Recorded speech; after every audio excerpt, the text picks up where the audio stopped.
over the months, he had created this narrative that when I expressed emotion, it was drama, it was upheaval, that he just wanted peace. And so by doing that, he would turn my normal need for connection, my normal difference of emotions that women go through, and made that into me being irrational, me being crazy, because emotions freak him out.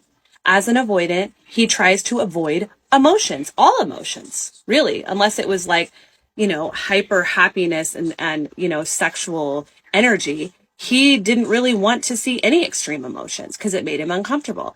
So he would turn it into, you are unstable, you are up and down, hot and cold. I just need stable. Well, what that means is I want no emotions unless it's palatable and easy for me to manage.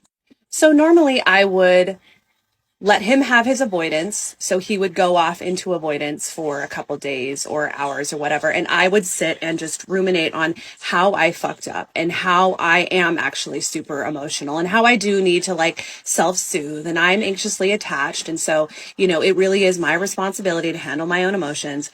But this time I was like, no, I never ask him to regulate for me. I have learned so much in this relationship about how to regulate my emotions. I am confident that I am a pretty stable person. I would say that I have moved into secure attachment, being in this relationship with him, in this avoidant anxious trap and dance. I learned how to take care of my needs. And so I was like, no, I was angry, which I very rarely showed anger because that was one of the emotions that would just set him the fuck off.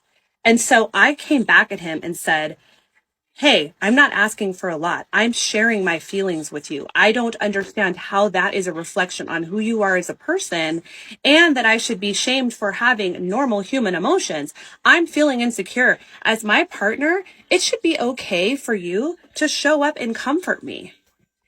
And I'm not going to say that I was totally kind and above board here. I had gotten to the point where I was so annoyed and just at my wit's end of always being made to feel like I'm broken because I have emotions that I went off on him and I said some things that looking back now I realize were not the most dignified, but like he literally pushed me to this point. I had up to this point for the most part, had been extremely self-aware and kind of managing my emotions on my own, like really being emotionally abandoned. So he pulled a move that he had done throughout our relationship. He went silent. He stonewalled me. He got me all riled up. And then he said, goodbye, I'm done with this conversation. And he went silent for an entire evening. Part 3 coming up.